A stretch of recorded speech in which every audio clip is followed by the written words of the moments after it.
여러분, 소금에 대해서 사람들이 평소에 잘 생각하지 않는 아주 기묘한 포인트가 하나 있습니다. 소금을 끊었는데 몸이 더 아팠던 경험이 있으신가요? 오늘 저희 파인만의 길에서는 그 이유를 한번 제대로 파헤쳐 보려고 하는데요. 소금이 몸에 좋다는 건강 정보를 드리려는 게 아닙니다. 우리 몸이 소금을 어떻게 바라보는지, 그리고 우리가 소금에 대해 갖고 있는 믿음에 어떤 치명적인 전제가 숨어 있는지에 대한 이야기예요. 이걸 이해하고 나면 소금 하나를 둘러싼 수십 년의 논쟁이 왜 그렇게 복잡하게 꼬여버렸는지, 그리고 우리 몸이 왜 그렇게 정교하고 아름다운 방식으로 작동하는지가 보이기 시작합니다. 소금을 건강식으로 바꾸겠다며 아주 독하게 마음을 먹었다고 상상해 보세요. 흰빵도 끊고 가공식품도 줄이고 무엇보다 소금통을 식탁에서 치워버렸습니다. 밍밍한 음식을 먹으면서도 내 몸이 정화되고 있다는 뿌듯함이 있었겠죠. 그런데 며칠 뒤 뭔가 이상한 일이 벌어집니다. 평소보다 훨씬 피곤하고 머리도 아프고 자리에서 일어날 때마다 어지럽습니다. 집중도 잘 안 되고요. 이때 대부분의 분들이 이렇게 생각하십니다. 몸이 아직 적응 중인가 봐. 좋은 식단에 적응하는데 시간이 걸리는 거겠지. 그런데 말입니다. 그 생각에는 치명적인 오류가 하나 숨어 있습니다. 여러분이 느끼는 그 피로와 어지러움은 적응 과정이 아닙니다. 몸이 아직 새로운 식단에 익숙하지 않아서 나타나는 과도기적 반응도 아닙니다. 그건 여러분의 몸이 수백만 년 동안 진화해온 방식대로 지극히 정확하고 예측 가능하게 반응하고 있는 겁니다. 뭔가가 고갈되었을 때 울려야 하는 경보가 제대로 울리고 있는 거죠. 자, 그럼 이 이야기를 물리학자처럼 아주 꼼꼼하게 따져보겠습니다. 가장 단순한 질문부터 시작해야 하니까요. 소금이 몸에서 도대체 무슨 일을 하는 걸까요? 소금이 음식 맛을 살려주는 양념이라는 건 누구나 압니다. 하지만 우리 몸에게 소금은 정의도구 그 자체입니다. 우리가 흔히 소금이라고 부르는 건 염화 나트륨이죠. 나트륨과 염소, 이 두 원자가 결합된 결정체인데요. 이게 물과 만나는 순간, 입속에 들어가는 순간 두 개로 분리됩니다. 나트륨은 이쪽으로, 염소는 저쪽으로 자유롭게 떨어져 나가죠. 그 순간부터 이것들은 더 이상 우리가 아는 짠 소금이 아닙니다. 이온이 되는 겁니다. 전하를 띤 입자가 되는 거예요. 이걸 한번 가만히 음미해 보세요. 지금 이 순간 여러분의 몸속을 흐르는 나트륨은 전기를 만들고 있습니다. 신경이 신호를 전달하고 심장이 뛰고 근육이 움직이는 모든 일이 이 전기 덕분에 가능합니다. 파인만 같은 물리학자들은 어떤 시스템을 이해하려 할 때 가장 먼저 이 질문을 던졌습니다. 실제로 무슨 일이 일어나고 있는 거지? 이름이 아니라 작동 방식을 보라고요. 소금의 이름은 양념이지만 몸속에서 하는 일은 전기의 재료입니다. 이 차이가 모든 걸 바꿉니다. 여러분의 몸을 구성하는 세포 하나하나가 아주 엄격하게 통제되는 벽을 가진 방이라고 생각해 보세요. 특정 조건에서만 문이 열리는 방입니다. 이 방의 안쪽과 바깥쪽은 엄청나게 다른 상태를 유지하고 있습니다. 방 안쪽에는 칼륨이 잔뜩 채워져 있고 나트륨은 조금만 있습니다. 반대로 방 바깥쪽에는 나트륨이 잔뜩 쌓여 있고 칼륨은 조금만 있죠. 이 차이는 우연히 생긴 게 아닙니다. 이건 생체 배터리입니다. 여러분의 몸이 살아있기 위해 에너지를 소모하면서 끊임없이 충전하고 있는 배터리죠. 세포 안팎의 이 나트륨 농도 차이가 사라지면 배터리가 방전되는 겁니다. 세포는 그 순간 신호를 전달할 수 없게 됩니다. 그리고 배터리가 방전된 세포는 죽습니다. 이게 바로 핵심입니다. 소금이 몸에 필요한 이유가 짠맛 때문이 아니라는 거죠. 소금의 나트륨 이온이 세포라는 배터리를 충전하는 전해질이기 때문입니다. 그 배터리가 켜져 있는 동안만 여러분은 신호를 보내고 생각하고 심장을 뛰게 할 수 있습니다. 이 배터리를 관리하는 게 살아있다는 것의 가장 기초적인 의미입니다. 바로 여기서 아주 자연스럽게 한층 더 깊은 질문이 머리를 스칩니다. 그렇다면 이 배터리가 방전되기 시작하면 몸은 어떻게 반응할까요? 많은 분들이 이렇게 생각하실 겁니다. 뭔가 알아서 보충하겠지, 아니면 서서히 적응하겠지.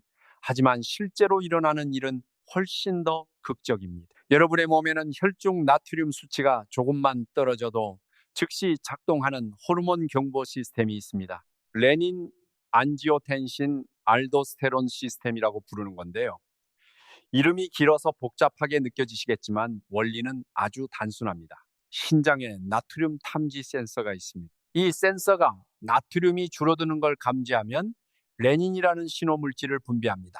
레닌은 혈액을 타고 돌아다니며 안지오텐신이라는 물질을 활성화시키고 이게 다시 알도스테론이라는 호르몬을 불러냅니다. 알도스테론은 신장에 명령합니다. 나트륨을 버리지 말고 모조리 끌어모으라고요. 이 과정이 얼마나 빠른지 아십니까? 나트륨이 조금만 떨어져도 이 시스템은 분 단위로 작동하기 시작합니다. 그런데 여기가 정말 흥미로운 부분입니다. 이 경보 시스템이 왜 이렇게 빠르고 강력하게 설계되었을까요? 우리 조상들에게 소금 부족은 죽음이었습니다. 동물들이 소금을 찾아 수십 킬로미터를 이동하는 건 지금도 볼 수 있는 장면입니다. 로마인들이 소금으로 월급을 줬다는 사실에서 셀러리라는 단어가 나왔을 정도죠. 수백만 년 동안 소금 부족은 생존을 위협하는 가장 큰 위기 중 하나였습니다. 그래서 우리 몸은 나트륨이 조금만 떨어져도 즉시 비상 모드로 전환하도록 진화했습니다. 여러분이 소금을 끊었을 때 느끼는 피로, 어지러움, 두통은 몸이 아직 적응 중인 게 아닙니다. 몸이 사바나 초원에서 소금을 며칠째 못 찾은 것과 똑같은 방식으로 반응하고 있는 겁니다. 수백만 년의 진화가 켜놓은 경보 시스템이 정확하게 울리고 있는 거죠. 이게 처음 들으면 좀 극단적으로 들리실 수 있습니다. 현대 도시에 살면서 소금 좀 덜 먹는 게 그렇게 큰 문제냐고 하실 수 있죠. 하지만 우리 몸은 현대 도시를 위해 진화한 게 아닙니다. 우리 유전자는 여전히 저 멀리 사바나에 있습니다. 자, 여기서 한층 더 깊은 질문이 머리를 스칩니다. 그렇다면 소금과 혈압의 관계는 어떻게 이해해야 할까요? 소금이 혈압을 올린다는 이야기 다들 들어보셨죠? 이 말은 맞습니다. 그런데 이 그림에는 치명적인 오류가 숨어 있습니다. 부분적인 진실을 모든 사람에게 해당되는 절대 법칙으로 확대했다는 겁니다. 한번 물리학자처럼 따져볼까요? 소금이 혈압을 올리는 메커니즘을 먼저 보겠습니다. 나트륨이 많아지면 몸은 농도를 맞추려고 혈액에 수분을 더 끌어들입니다. 혈액량이 늘어나면 심장이 더 많은 압력으로 피를 밀어야 합니다. 혈압이 올라가는 거죠. 논리적으로 완벽합니다. 그러니까 소금이 혈압을 올리는 건 사실입니다. 그런데 문제는 이 메커니즘이 모든 사람에게 똑같이 작동하지 않는다는 겁니다. 신장이 건강하고 나트륨 처리 능력이 충분한 사람은 남는 나트륨을 소변으로 배출해 버립니다. 혈압이 올라갈 이유가 없죠. 반면 신장의 나트륨 처리 능력이 떨어지는 사람, 이걸 나트륨 민감성이라고 부르는데요. 이분들은 남는 나트륨을 제대로 배출하지 못해 혈압이 올라갑니다. 연구에 따르면 이런 나트륨 민감성은 고혈압 환자의 약 3분의 1 내지 절반 정도에서 나타나고 정상 혈압인 사람에게서는 약 3분의 1 정도에서 나타납니다. 다수가 아닙니다. 그러니까 소금이 모든 사람의 혈압을 올린다는 말은 틀렸습니다. 특정 조건을 가진 사람들의 혈압을 올리는 겁니다. 이 차이가 왜 이렇게 중요할까요? 왜냐하면 수십 년 동안 우리가 소금에 대해 갖고 있던 믿음 전체가 이 혼동 위에 세워져 있기 때문입니다. 파인만이 물리학에서 늘 경고했던 것이 있습니다. 관찰한 현상에서 법칙을 끌어낼 때 그 관찰이 어디까지 적용되는지를 정확하게 알아야 한다고요. 소금의 경우 그 경계를 무시하고 부분적인 진실을 보편적인 규칙으로 만들어버린 겁니다. 심지어 더 충격적인 연구 결과가 있습니다. 4만 5천 명 이상의 데이터를 분석한 대규모 연구에서 나트륨을 아주 적게 섭취하는 사람들도 사망률과 심혈관 질환 위험이 높게 나타난 겁니다. 많이 먹어도 위험, 너무 적게 먹어도 위험이라는 결과였죠. 소금을 적게 먹을수록 무조건 좋다는 직선이 아니라 최적의 구간이 존재하는 곡선이 그려진 겁니다. 왜냐고요? 배터리 이야기로 돌아가 보겠습니다. 나트륨이 너무 적으면 배터리가 방전됩니다. 신경이 신호를 제대로 전달하지 못하고 심장이 제대로 뛰지 못하고 근육이 제대로 수축하지 못합니다. 이건 양쪽 모두 문제라는 뜻이죠. 소금은 최적의 구간이 존재하는 필수 영양소입니다. 많이 먹으면 넘치는 문제가 생기고 너무 적게 먹으면 고갈되는 문제가 생깁니다. 이걸 한번 가만히 음미해 보세요. 물도 너무 많이 마시면 죽고 너무 적게 마셔도 죽습니다.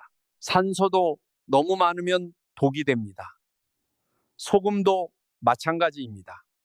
필수 물질에는 항상 적정 구간이 있습니다. 소금을 독약으로 규정한 건 이 적정 구간을 무시한 결과입니다. 자, 여기서 한층 더 깊은 질문이 생깁니다. 그럼 나트륨이 너무 떨어지면 몸에서 구체적으로 어떤 일이 벌어질까요? 이 질문에 대한 답은 아주 구체적이고 무섭습니다. 혈중 나트륨 수치가 낮아지는 상태를 저나트륨 혈증이라고 합니다. 병원에서 가장 흔하게 보는 전해질 이상 증상 중 하나입니다. 이게 생기면 어떤 일이 일어날까요? 아까 말씀드린 배터리 이야기에 물의 성질을 더해 보겠습니다. 물은 항상 농도가 낮은 쪽에서 높은 쪽으로 이동합니다. 세포 바깥의 나트륨이 줄어들면 농도 균형을 맞추려고 물이 세포 안으로 밀려 들어옵니다. 세포가 부풀어 오르는 거죠. 이게 딱딱한 두개골에 갇혀서 팽창할 공간이 없는 뇌에서 일어나면 어떻게 될까요? 가벼운 경우에는 피로, 두통, 어지러움, 집중력 저하로 나타납니다. 바로 여러분이 소금을 끊었을 때 경험했던 그 증상들입니다. 중간 정도가 되면 방향 감각을 잃고 심한 경우에는 의식을 잃을 수도 있습니다. 물론 식단에서 소금을 좀 줄인다고 이 극단까지 가지는 않습니다. 우리 몸의 보상 시스템이 아주 기가 막히게 작동하니까요. 하지만 그 보상 시스템이 작동하는 과정에서 나타나는 증상들이 바로 여러분이 경험했던 그 피로감과 어지러움입니다. 이제 퇴근길 지하철을 타고 계신 여러분에게 잠깐 물어볼게요. 요즘 뭔가 건강을 위해 바꾼 식단이 있으신가요? 그런데 왠지 예상보다 몸이 더 안 좋은 것 같다면 오늘 이야기가 힌트가 될지도 모릅니다. 아직 가장 흥미로운 부분은 말씀드리지 않았습니다. 소금을 줄였는데 왜 오히려 다른 문제가 생길 수 있는지 그 이유가 지금부터입니다. 레닌, 안지오텐신, 알도스테론 시스템 이야기로 돌아가겠습니다. 이 경보 시스템이 만성적으로 켜져 있으면 어떤 일이 생길까요? 알도스테론은 신장의 나트륨을 붙잡아 두라고 명령합니다. 그런데 이 명령에 부작용이 있습니다. 알도스테론이 높아지면 신장이 칼륨을 소변으로 내보내기 시작합니다. 나트륨을 잡아두기 위해 칼륨을 희생하는 거죠. 칼륨은 나트륨과 함께 세포 배터리를 구성하는 또 다른 핵심 이온입니다. 특히 심장과 근육에 매우 중요합니다. 칼륨이 부족해지면 근육 경련이 오고 무기력감이 오고 심장 두근거림이 올 수 있습니다. 그러니까 소금을 극단적으로 줄이면 알도스테론이 활성화되면서 간접적으로 칼륨 결핍까지 덤으로 얻게 되는 셈입니다. 소금 하나를 문제라고 생각했더니 다른 걸 잃어버리는 거죠. 이게 바로 우리 몸이 이름표 없이 경보를 울리는 이유입니다. 몸은 소금이 부족해서 이렇게 됐다고 알려주지 않습니다. 그냥 피곤하다, 어지럽다, 쥐가 난다고 알려줄 뿐입니다. 그 신호의 뿌리를 이해하지 못하면 원인도 모른 채 고통받게 되는 거죠.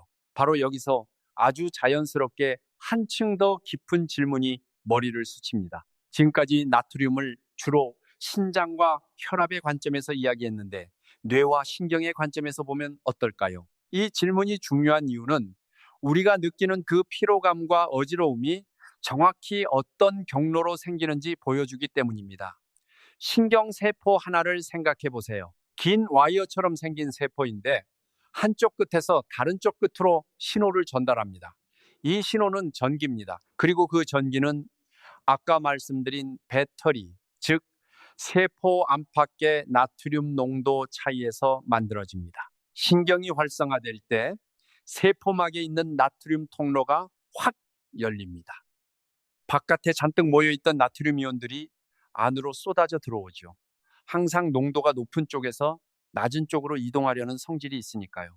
이 이동이 세포막의 전하를 바꾸고 그 변화가 파도처럼 신경을 타고 흘러갑니다. 이게 신경 충격, 즉 신경 신호입니다. 뜨거운 걸 만졌을 때 느끼는 감각, 심장을 뛰게 하는 힘, 근육을 움직이는 명령. 지금 여러분이 이 이야기를 듣고 이해하게 만드는 뇌의 활동까지 전부 이 메커니즘 덕분입니다. 그런데 나트륨이 부족해지면 어떻게 될까요? 신경이 제대로 켜지지 않습니다.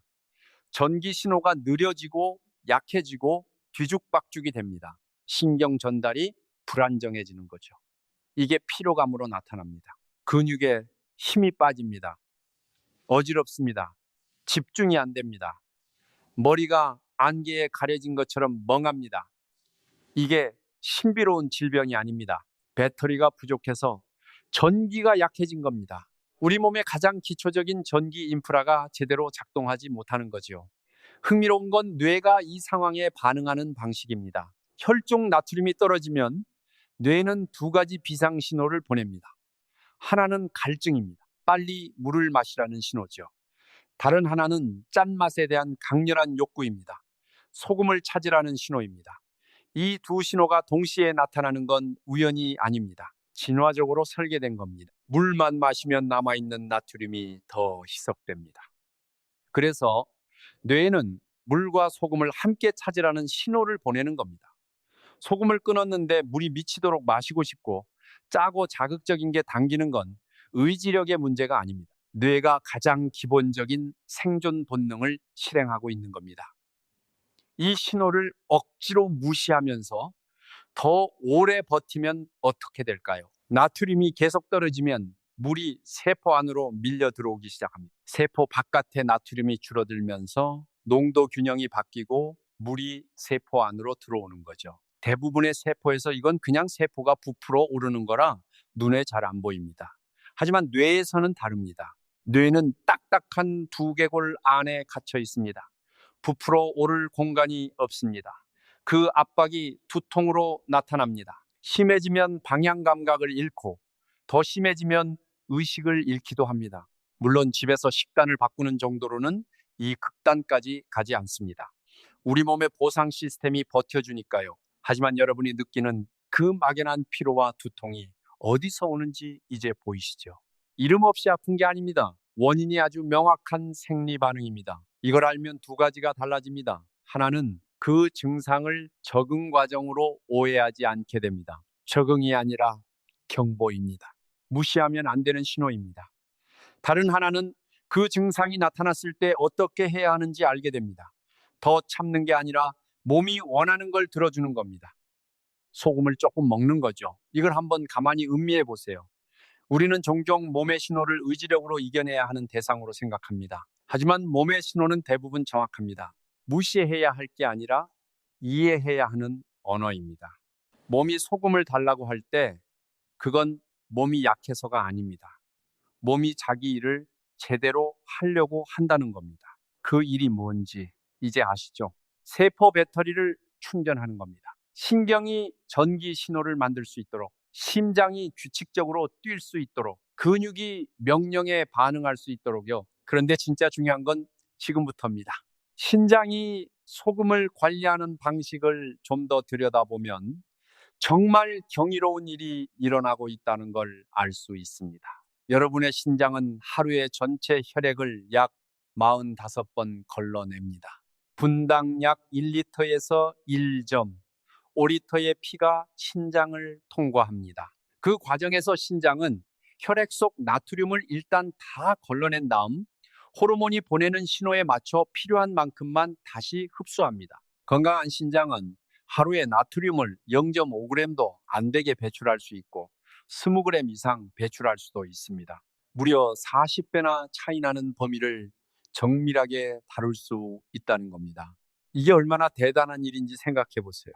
여러분이 어떤 날은 아주 싱겁게 먹고 어떤 날은 아주 짜게 먹어도 혈중 나트륨 수치는 놀라울 만큼 좁은 범위 안에서 유지됩니다. 신장이 그 변동을 전부 흡수해 버리는 겁니다. 이게 가능한 이유는 아까 말씀드린 레닌, 안지오텐신, 알도스테론 시스템이 실시간으로 작동하면서 신장에 신호를 보내기 때문입니다. 소금이 많이 들어오면 알도스테론이 낮아지고 신장은 나트륨을 더 많이 내보냅니다. 소금이 적게 들어오면 알도스테론이 높아지고 신장은 나트륨을 악착같이 붙잡습니다. 이 과정에서 한 가지 중요한 점이 있습니다. 신장이 최대 절약 모드로 들어간다는 건 엄청난 에너지를 소모한다는 뜻입니다. 그리고 이 경보 시스템이 만성적으로 켜져 있는 상태, 즉 늘 나트륨이 부족한 상태가 계속되면 몸 전체에 스트레스를 주게 됩니다. 안지오텐신이라는 물질은 나트륨 조절뿐 아니라 혈관 수축에도 관여합니다. 혈관을 좁히는 방향으로 작용한다는 거죠. 아이러니하게도 소금을 줄여서 이 시스템이 과도하게 활성화되면 혈관 건강에 오히려 좋지 않은 영향을 줄 수 있다는 연구들이 있습니다. 물론 이 부분은 아직 연구가 진행 중입니다. 확정된 결론이 아닙니다. 하지만 극단적인 나트륨 제한이 무조건 안전하다는 가정도 잘못된 것일 수 있다는 걸 보여주죠. 여기서 한층 더 깊은 질문이 생깁니다. 그럼 운동하는 사람들에게 소금은 어떤 의미일까요? 땀을 흘릴 때 무엇이 빠져나가는지 아십니까? 많은 분들이 물이라고 생각하십니다. 맞습니다. 하지만 땀은 물만이 아닙니다. 전해질이 섞인 물입니다. 그리고 그 전해질 중에서 가장 많이 빠져나가는 게 나트륨입니다. 날씨 좋은 날 1시간 정도 가볍게 뛰어서 땀을 1리터 흘렸다면 나트륨 약 1g이 빠져나간 겁니다. 뜨거운 날 2~3시간 훈련해서 땀을 2리터 이상 흘렸다면 2g이 넘는 나트륨이 빠져나간 거고요. 저염식을 하는 사람에게 이건 결코 무시할 수 없는 손실입니다. 운동 중에 쥐가 나는 건 단순한 탈수가 아닐 수 있습니다. 전해질, 특히 나트륨이 빠져나갔다는 신호일 수 있습니다. 이때 나트륨 없이 물만 벌컥벌컥 마시면 어떻게 될까요? 남아있던 나트륨이 더 희석됩니다. 상황이 나빠지는 거죠. 스포츠 음료에 나트륨이 들어있는 건 얄팍한 상술이 아닙니다. 정확한 생화학입니다. 땀으로 빠져나간 전해질을 보충하기 위한 거죠. 물론 동네 산책 30분 하시는 분들은 이런 걱정을 하실 필요 없습니다. 하지만 진지하게 운동하면서 동시에 식단에서 소금을 극단적으로 줄이는 분들이라면 신호를 제대로 읽는 게 중요합니다. 운동 능력이 떨어지고 쥐가 자주 나고 회복이 느리다면 그 원인 중 하나가 나트륨 고갈일 수 있습니다. 또 한 가지 간과되는 그룹이 있습니다. 어르신들입니다. 나이가 들면 갈증을 느끼는 감각이 둔해집니다. 신장의 나트륨 조절 능력도 서서히 떨어집니다.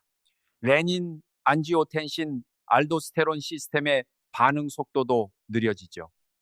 게다가 고혈압약이나 이뇨제 같은 약물을 복용하시는 경우 그 약들이 나트륨 관리에 직접적으로 영향을 줍니다. 이런 상황에서 소금을 무조건 악당으로 취급하며 극단적으로 제한하면 기립성 저혈압이 올 수 있습니다. 갑자기 자리에서 일어날 때 핑 도는 그 느낌이죠. 그리고 인지 기능에도 영향을 줄 수 있습니다. 어르신에게 소금을 더 드시라는 말이 아닙니다. 소금에 대한 조언이 모든 사람에게 똑같이 적용되는 만능 규칙이 아니라는 겁니다. 그분들에게는 반드시 주치의와 함께 개인화된 접근이 필요합니다. 그런데 이 이야기를 하기 전에 한 가지 역사적인 이야기를 꼭 해드려야 할 것 같습니다. 왜 소금이 이렇게 억울한 누명을 쓰게 됐는지에 대한 이야기입니다. 일반적으로 소금은 혈압을 올린다는 생각이 과학적 사실로 받아들여지기 시작한 건 20세기 중반 이후의 일입니다. 당시 미국의 한 의사가 신부전 환자들에게 나트륨을 극도로 제한하는 식단을 처방했는데 아주 극심한 고혈압이 있는 일부 환자들에게 효과가 있었습니다. 중요한 건 이게 아주 특수한 임상 상황에 놓인 사람들에게 사용된 방법이었다는 겁니다. 고혈압 치료제도 거의 없던 시절에 마지막 수단으로 쓴 방법이었습니다. 그런데 수십 년이 지나면서 동물 실험에서 매우 많은 양의 나트륨을 먹인 쥐들에게 혈압이 올라간다는 결과들이 나오기 시작했습니다. 인간이 도저히 일상적으로 먹을 수 없는 엄청난 양을 먹인 실험이었습니다. 하지만 그 결과가 영양 정책에 영향을 미치기 시작했습니다. 그리고 점점 더 많은 역학 연구에서 나트륨 섭취량과 혈압 사이에 상관관계가 있다는 결과들이 나왔습니다. 물론 상관관계가 인과관계는 아닙니다. 어떤 것이 같이 변한다고 해서 하나가 다른 하나를 일으킨다고 단정할 수는 없습니다. 하지만 공중보건의 관점에서는 큰 수의 법칙으로 접근하는 경향이 있습니다. 모든 사람이 소금을 조금 줄이면 나트륨 민감성이 있는 사람들에게는 도움이 될 거라는 논리죠. 부분적으로는 맞는 말입니다. 하지만 그 과정에서 중요한 것이 사라졌습니다. 모든 사람이 같지 않다는 사실, 그리고 너무 적게 먹는 것도 문제가 될 수 있다는 사실이 가려져 버린 겁니다. 파인만이 좋아했던 사고방식이 있습니다. 어떤 이론이 얼마나 아름답고 논리적으로 보여도 실험이 그걸 지지하지 않으면 틀린 거라고요. 반대로 데이터가 있어도 그 데이터가 어디까지 적용되는지를 항상 물어봐야 한다고요. 소금 논쟁에서 데이터는 있었습니다. 하지만 그 데이터의 적용 범위를 너무 넓게 잡았습니다. 특정 집단에서 나타난 현상을 모든 사람에게 일반화했고 하나의 방향만 문제가 된다고 가정했습니다. 이게 영양학에서 반복되는 패턴입니다. 달걀이 콜레스테롤 때문에 나쁘다고 했다가 다시 알고 보니 그렇게 단순하지 않다는 게 밝혀졌죠. 지방이 비만과 심장병의 원인이라고 했다가 어떤 지방이냐에 따라 완전히 다른 이야기가 됩니다. 소금도 마찬가지입니다. 이게 과학이 나쁘다는 말이 아닙니다. 과학은 이렇게 더 정교해지는 과정을 거칩니다. 처음에는 단순한 패턴이 발견되고 그 패턴에 예외가 나타나고 예외를 설명하는 더 복잡한 그림이 그려집니다. 문제는 그 정교해지는 과정보다 처음에 나온 단순한 메시지가 훨씬 빠르게 퍼진다는 겁니다. 소금은 나쁘다는 메시지는 아주 단순하고 명확합니다. 이게 수십 년 동안 반복되면서 거의 상식이 됩니다. 반면 소금의 영향은 사람마다 다르고 너무 적게 먹는 것도 문제가 될 수 있으며 최적 구간이 존재한다는 이야기는 훨씬 더 복잡하고 전달하기 어렵습니다. 파인만의 길이 존재하는 이유 중 하나가 바로 이겁니다. 단순한 메시지의 이면을 들여다보는 것, 이름이 아니라 실제 작동 원리를 보는 것, 규칙을 외우는 대신 원리를 이해하는 것, 원리를 이해하면 규칙은 자연스럽게 도출됩니다. 그리고 새로운 데이터가 나와도 흔들리지 않습니다. 왜냐하면 무엇이 바뀌었고 무엇이 그대로인지 판단할 수 있는 틀이 있으니까요. 소금 하나를 이렇게 들여다보면 수백만 년의 진화, 세포 물리학, 호르몬 생화, 그리고 과학이 어떻게 발전하는지까지 다 보입니다. 이게 바로 파인만이 말했던 것이기도 합니다. 무언가를 진짜로 이해하면 한 가지를 아는 게 아닙니다. 그것과 연결된 모든 것이 보이기 시작합니다. 자, 여기서 한층 더 깊은 질문이 생깁니다. 그렇다면 우리가 먹어야 하는 소금의 양은 얼마일까요? 솔직하게 말씀드리겠습니다. 이 질문에 모든 사람에게 맞는 하나의 정답은 없습니다. 세계보건기구 같은 보수적인 국제기관은 하루 나트륨 그램, 즉 소금으로 치면 약 5g 이하를 권장합니다.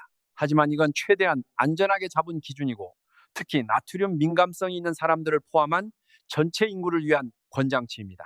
서구권 사람들의 평균 나트륨 섭취량은 하루 3g에서 5g 사이입니다. 이 범위가 신장이 건강하고 혈압이 정상인 사람들에게 즉각적인 위험을 초래한다는 증거는 아직 강하지 않습니다.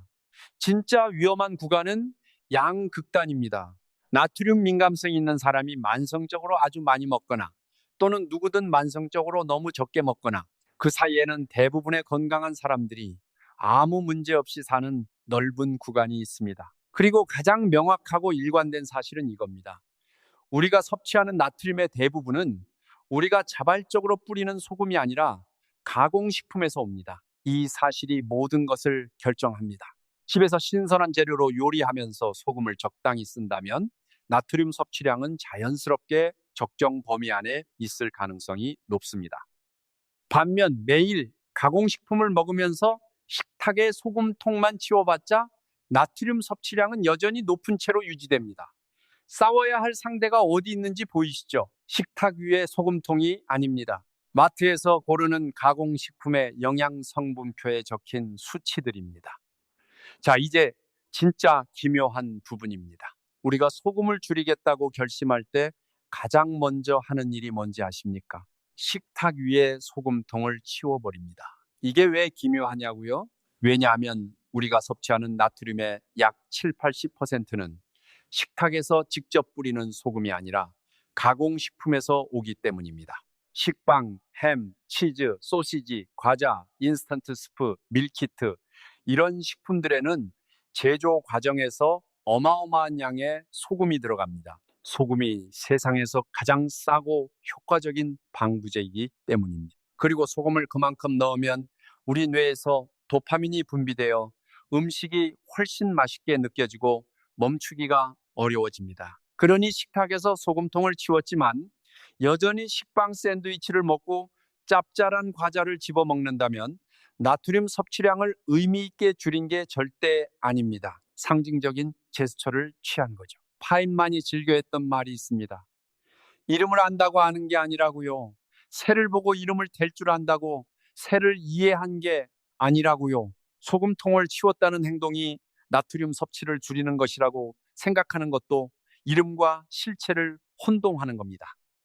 진짜 나트륨 섭취를 줄이려면 가공식품의 영양 성분표를 읽어야 합니다. 거기 숨어 있는 나트륨 수치를 봐야 합니다. 하지만 대부분의 건강 조언은 소금통을 치우라고 합니다. 눈에 보이는 것과 진짜 문제를 혼동한 결과죠. 이걸 한번 가만히 음미해 보세요. 우리가 싸워야 할 적이 어디 있는지조차 제대로 보지 못하고 있었던 겁니다. 자, 여기서 더 깊은 질문으로 들어가 보겠습니다. 소금과 물의 관계입니다. 나트륨은 우리 몸의 수분량을 조절하는 핵심 변수입니다. 나트륨이 많아지면 몸이 수분을 붙잡아 둡니다. 나트륨이 줄어들면 수분도 같이 빠져나갑니다. 많은 분들이 다이어트를 시작한 첫 주에 체중이 빠르게 줄어드는 걸 경험하십니다. 몸이 변하기 시작했다고 기뻐하시죠. 그런데 솔직하게 말씀드리겠습니다. 그건 대부분 지방이 빠진 게 아닙니다. 수분이 빠진 겁니다. 나트륨 섭취가 줄면서 몸이 붙잡아 두던 수분을 내보낸 거죠. 그리고 잠깐이라도 소금을 정상적으로 먹으면 그 수분은 순식간에 돌아옵니다. 이걸 요요가 와서 살이 쪘다고 느끼는 분들이 많습니다. 하지만 실제로는 몸이 정상적인 수분량을 되찾은 겁니다. 다이어트 산업이 만들어낸 가장 큰 착각 중 하나죠. 아, 여기서 흥미로운 연결이 하나 더 있습니다. 단 음식을 먹고 나면 짠 게 당기는 경험 해보신 적 있으신가요? 이것도 소금 이야기와 깊이 연결됩니다. 정제 탄수화물을 먹으면 인슐린이 분비됩니다. 그런데 인슐린은 혈당만 조절하는 게 아닙니다. 신장에 나트륨을 더 붙잡아 두라는 신호도 함께 보냅니다. 인슐린 폭풍이 지나가고 나면 수분과 나트륨의 균형이 요동치면서 뇌가 소금을 원하게 됩니다. 여러분의 의지력이 약해서가 아닙니다. 신체 화학이 그렇게 설계되어 있는 겁니다. 편의점에 들러서 단 것을 먹었더니 갑자기 라면이 당기는 건 우연이 아닙니다. 인슐린이 나트륨 시스템을 건드렸고 뇌가 그 신호를 짠맛에 대한 갈망으로 번역한 겁니다. 이제 뇌 이야기를 해보겠습니다. 소금과 뇌의 관계는 생각보다 훨씬 더 직접적입니다. 우리 뇌의 시상 하부에는 혈액 속 나트륨 농도를 실시간으로 감시하는 전용 시스템이 있습니다. 삼투압 수용체라고 부르는 건데요. 작동 원리가 정말 우아합니다. 아주 얇은 막으로 만들어진 주머니가 물속에 떠 있다고 상상해 보세요. 주머니 바깥의 나트륨 농도가 높아지면 물이 주머니 밖으로 빠져나가면서 주머니가 쪼그라듭니다. 반대로 바깥 농도가 낮아지면 물이 주머니 안으로 밀려 들어와 빵빵해집니다. 시상하부의 나트륨 감지 세포들이 정확히 이렇게 생겼습니다. 나트륨 농도 변화에 따라 쪼그라들거나 부풀어 오르면서 그 변화를 감지해 뇌 전체로 신호를 보냅니다. 나트륨 수치가 떨어지면 이 세포들이 즉각 반응합니다. 갈증을 유발하고 짠맛을 강렬하게 원하도록 만듭니다. 뇌가 소금을 내놓으라고 소리치는 거죠. 다이어트 중에 짠 게 미치도록 먹고 싶은 건 의지력의 문제가 아닙니다. 시상 하부가 자기 일을 완벽하게 하고 있다는 증거입니다. 그런데 여기서 아주 놀라운 사실이 하나 더 있습니다. 우리 몸에는 혈액이나 세포 외 액체 외에 나트륨을 저장할 수 있는 비밀 창고가 있습니다. 피부입니다. 피부의 세포들을 감싸는 세포 외 기질이라는 구조물이 나트륨을 결합된 형태로 저장할 수 있다는 게 비교적 최근에 발견됐습니다.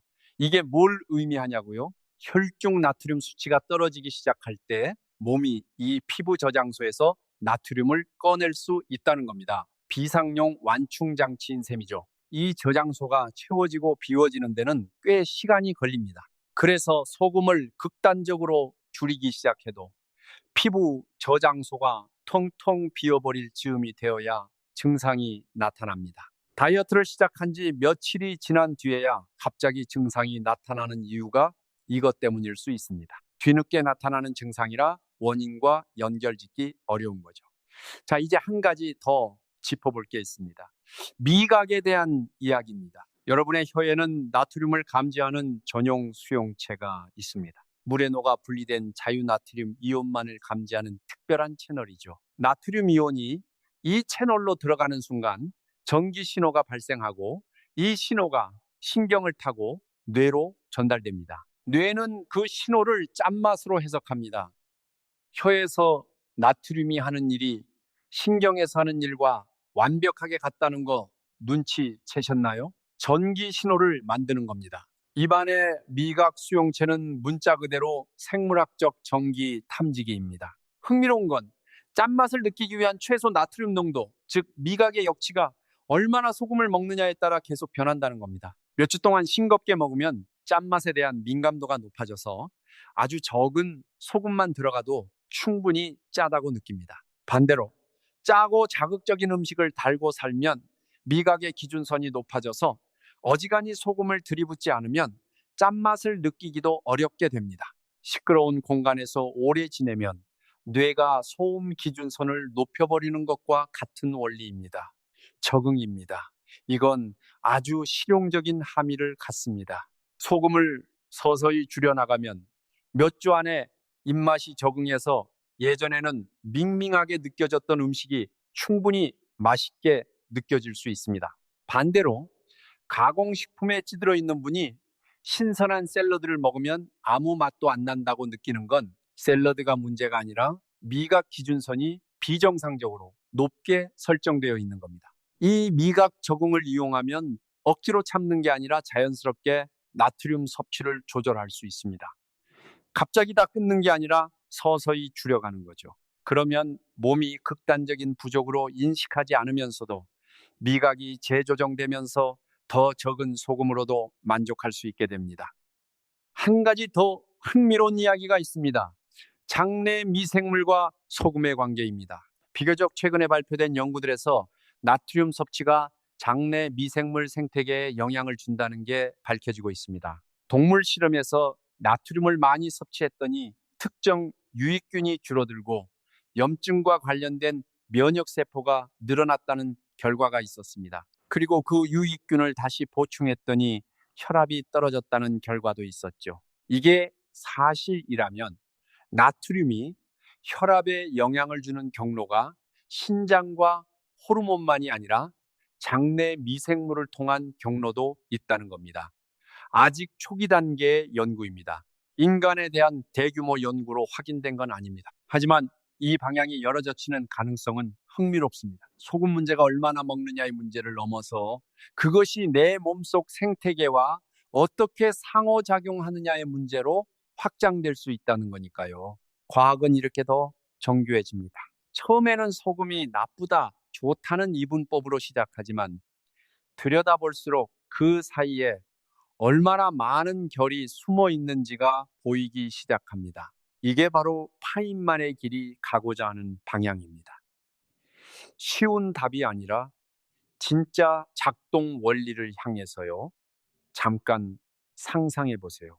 여러분이 외딴 섬에 혼자 떨어져 있습니다. 식수는 구했습니다. 음식도 어떻게 구했습니다. 하지만 소금이 없습니다. 일주일, 2주일이 지납니다. 처음에는 음식이 밍밍하다는 느낌만 납니다. 그런데 시간이 지나면서 이상한 일이 시작됩니다. 이유 없이 피곤합니다. 다리에 쥐가 납니다. 서 있으면 핑 돕니다. 집중이 안 됩니다. 지금 여러분의 몸에서 일어나고 있는 일을 그려보시겠어요? 레닌이 분비되고 안지오텐신이 혈관을 좁히고 알도스테론이 신장에 나트륨을 붙잡으라고 명령하고 있습니다. 피부의 나트륨 저장소가 비어가고 있습니다. 신경세포들의 배터리가 조금씩 방전되고 있습니다. 그 섬에 소금 한 봉지가 있었다면 그게 그 어떤 약보다 가치 있었을 겁니다. 이 이야기가 극단적으로 들리실 수 있습니다. 그런데 우리 조상들에게 이건 극단적인 상황이 아니라 일상이었습니다. 소금을 찾지 못한 날이 많았습니다. 그래서 우리 몸이 이렇게 극도로 예민한 나트륨 감지 시스템과 나트륨 보존 시스템을 갖게 된 겁니다. 여러분이 현대 도시에서 멀쩡하게 살면서 소금을 조금 줄였을 때 피곤하고 어지러운 건 수백만 년 된 생존 회로가 깨어난 겁니다. 맥락이 바뀌었을 뿐 회로는 그대로입니다. 자, 이제 이 상상을 거꾸로 뒤집어 보겠습니다.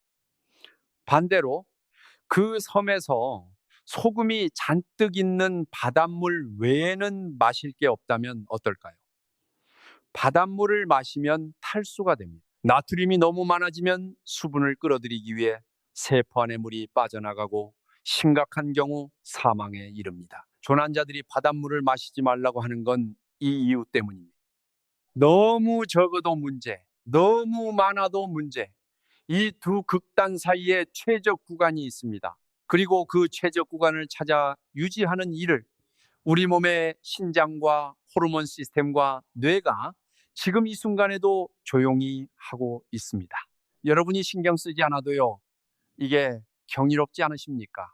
여러분이 점심에 뭘 먹든, 저녁에 얼마나 짜게 먹든, 몸은 그 변동을 흡수하면서 혈중 나트륨을 일정하게 유지하려고 끊임없이 일합니다. 신장이 배출량을 조정하고 호르몬이 신호를 보내고 뇌의 삼투압 수용체가 실시간으로 감시합니다.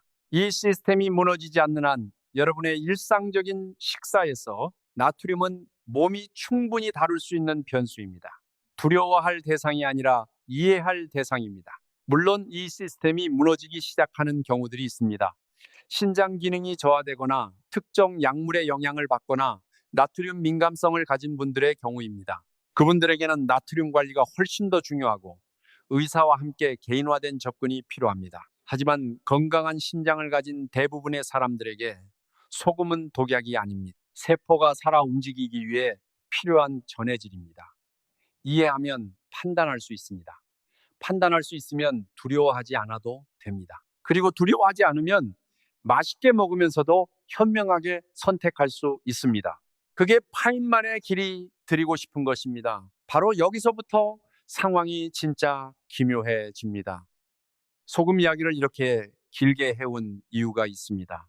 소금 하나를 제대로 이해하면 몸 전체가 어떻게 작동하는지에 대한 완전히 다른 시각이 열리기 때문입니다. 우리는 보통 몸을 수동적인 그릇처럼 생각합니다.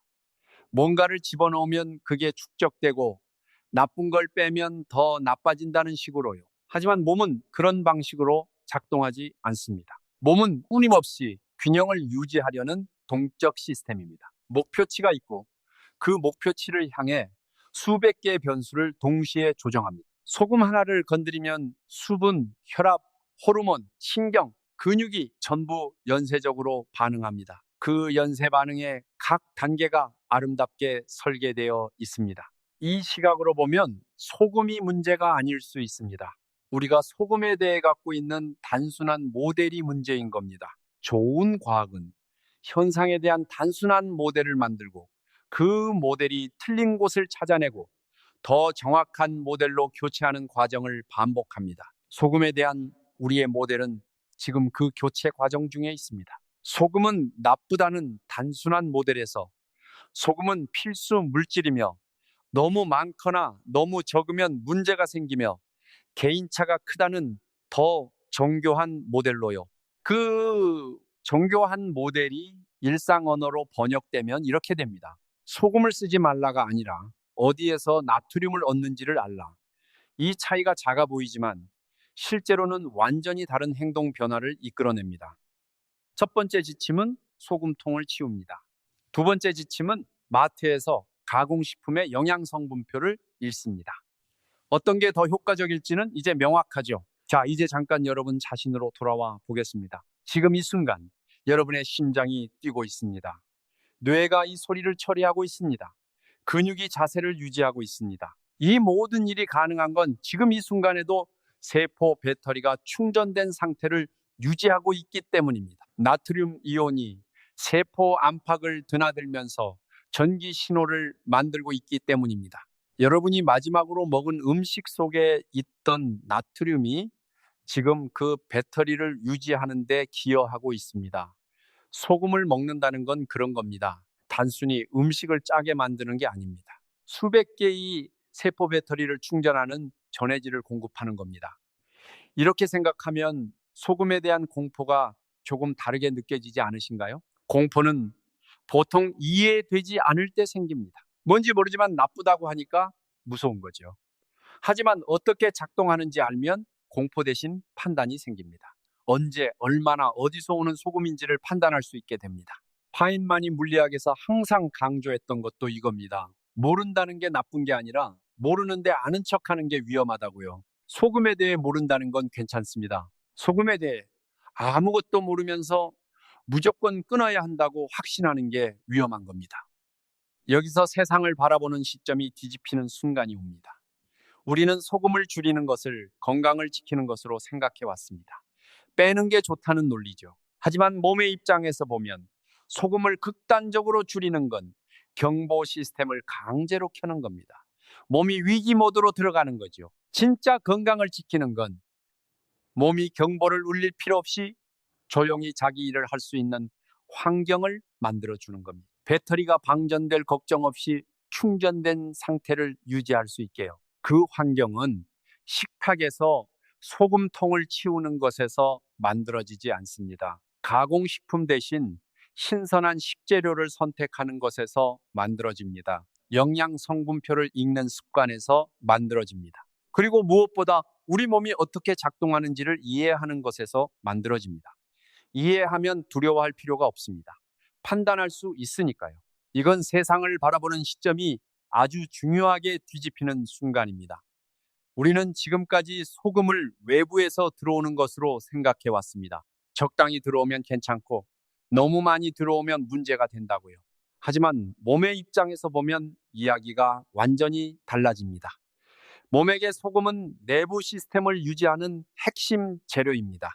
몸 안에 얼마나 있는지가 생존과 직결되는 변수입니다.